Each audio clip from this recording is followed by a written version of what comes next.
Hey y'all, a very early morning movie review. I'm looking a little rough. But anyways, X-Men Days of Future Past, and yeah, everyone, that's still a weird title. I mean, I get it, but still.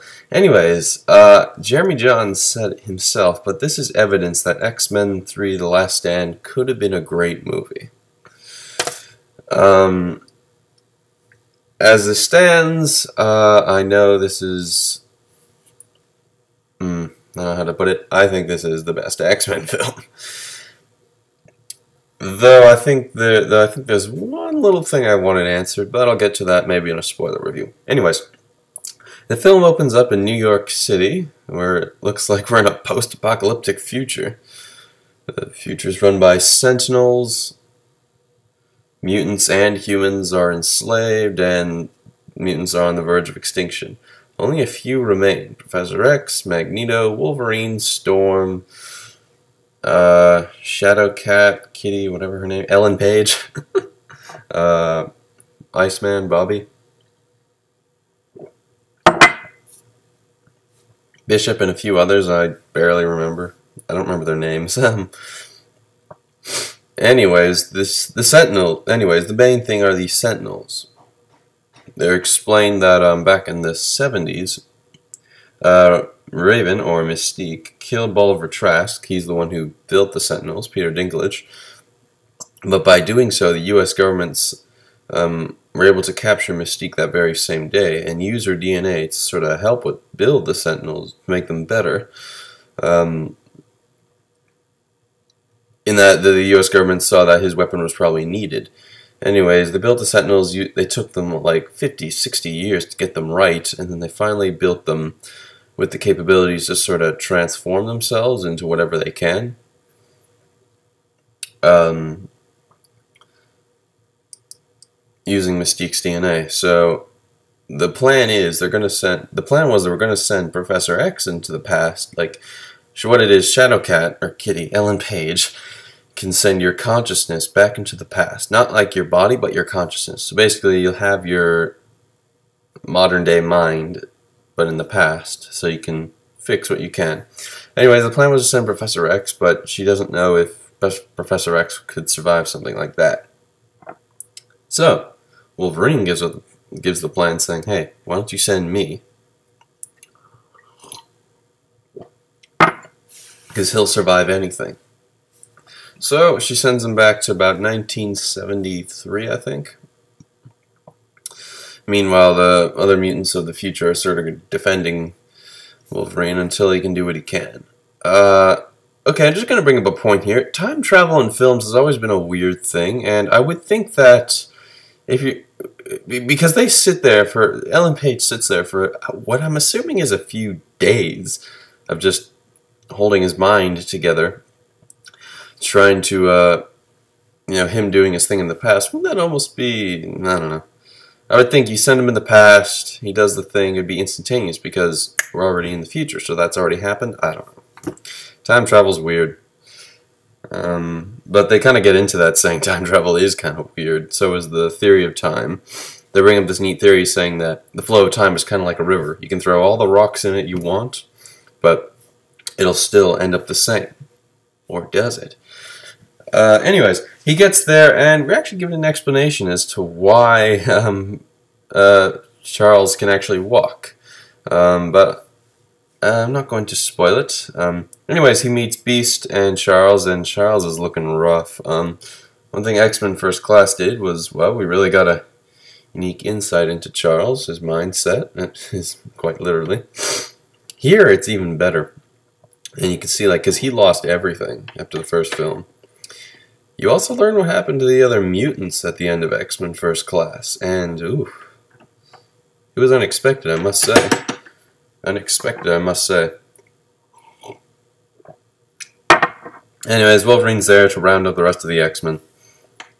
And that's pretty much the film in a nutshell. They pretty much need to stop Mystique and stop these Sentinels from... They need to basically save Bolivar Trask, stop these Sentinels from ever being built, and a lot of other stuff along the way. They meet Eric, Magneto again. He's... Oh, yeah. We also meet Quicksilver. God damn it. Where do I begin with Quicksilver? He has, by far, the best scene in this entire movie. It comes right out of nowhere, but you kind of know it's like, hey, something's going to happen with him. But it's the greatest thing ever when they go to save Magneto. Magneto's in this huge prison in the Pentagon because he apparently killed JFK. Hey, this is in one of the trailers. It's not a spoiler. He apparently killed JFK. So that's cool. So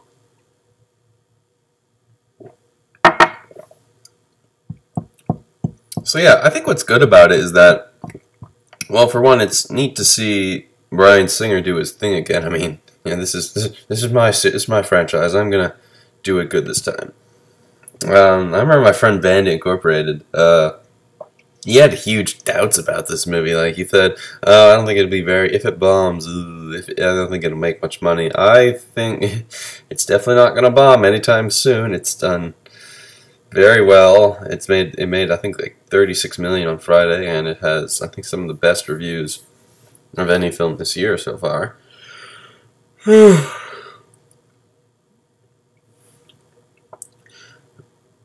But what I like is that it doesn't focus too much on Wolverine though, like every single other X-Men film. There's focus on him at the beginning, but then the focus shifts to other things, like what Mystique is doing, the relationship between Charles and Eric, with the stuff in the future and other things. Oh yeah, and the return of Bone Claws. There's a great scene where Wolverine walks through a metal detector in the past, and it just because he's made of metal, but in the 70s he wasn't made of metal. He just walks through. He's like, huh, okay, let's keep going. There's also a nice little Easter egg involving a certain someone with Wolverine. But let's talk about the Sentinels themselves for a second. They're pretty cool. They're not made of metal. They're made of polymer. They can lock onto mutants' DNA and basically can kill them right away. The ones in the past look pretty cool. The ones in the future, ooh, those things are menacing. They can adapt to anything. And they can adapt to anything. That's how they kill the mutants. That's how they can kill mutants. I don't know what else to go. It's hard not to think what's a spoiler. During the finale, I was surprised that Wolverine didn't do as much. You know when you see it. But then there's the ending, which I'm gonna do a spoiler review just on the ending itself. When I first saw it, I thought, okay, well that makes sense. But then after a while, I thought, okay, that was a really nice ending, I guess. I mean. But yeah, I'd say I think this is a great movie. I know I haven't really been clear on that, but X-Men Days of Future Past gives you everything that I think you want. It gave me everything I wanted to see. I mean, I wanted to see Wolverine kicking ass. I wanted to see complex characters, which we got. Some good bit of fish out of water humor with Wolverine going into the past. I like the only thing I would have liked to see more is a little more of this like future of the Sentinels running it, and I think I mentioned this somewhere. Like I kind of wanted to see how that future got to the way it is. I mean, okay, yeah, the Sentinels were running it. They explained in the film after Trask died, it took something like 50, 60 years to get these things built. So you can get a sense it probably takes place about 2030 or something. But I would like to see that a little more. I kind of wish Storm had a few more lines. Yeah, Halle Berry's in this playing Storm again. I kind of wish she had a few more lines. But for the most part, I'd say it's great. And then there's a post-credit scene, which I had to actually look up. Well, no, I watched it in the theater, but I need to look up what it actually means, or who that actually was. But, I don't know. Probably just a teaser for X-Men Apocalypse, which comes out 2016. Lovely. Anyways, this gets a nice 9 out of 10 from me. It's actiony, it's good, it's got loads of good character stuff, and it's neat seeing like all these complex characters just be complex characters. I like seeing Mystique and all her sort of vengeful drama. I like seeing Eric sort of doing his thing, and basically Charles Xavier. It's neat seeing him walk around to an extent. Oh yeah, Beast is in this a bit. He's got some good bits. What's his name? Nicholas Hoult. That's cool. And yeah, this is Bryan Singer saying, yeah, this is my film series. I'm gonna do it. I mean, how did he mess up Superman? I don't know. I don't know. He hasn't really done much, Bryan Singer. He did Superman Returns, which was awful. Then he did Jack the Giant Slayer, which was awful. That was even worse. And now he does this, and it's just like, oh, this is amazing. Yeah, it is amazing. It's And Jeremy Jahns said this. There is a theme. There's this constant theme with past Professor X, and that one of the main themes is hope.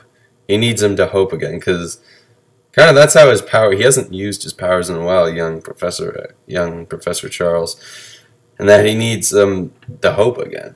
There's a great scene where you can see it in one of the trailers where he reads Logan's mind, which somehow brings him to the future, and somehow he's able to talk with older Professor X. Yeah, James McAvoy and Patrick Stewart just talking together. I don't know if that's a spoiler, but you saw it in the first trailer. And yeah, just that scene alone, I was like, wow. I'm getting emotional here. Anyways, X-Men Days of Future Past is great, and hope you all see it. Alright, see ya.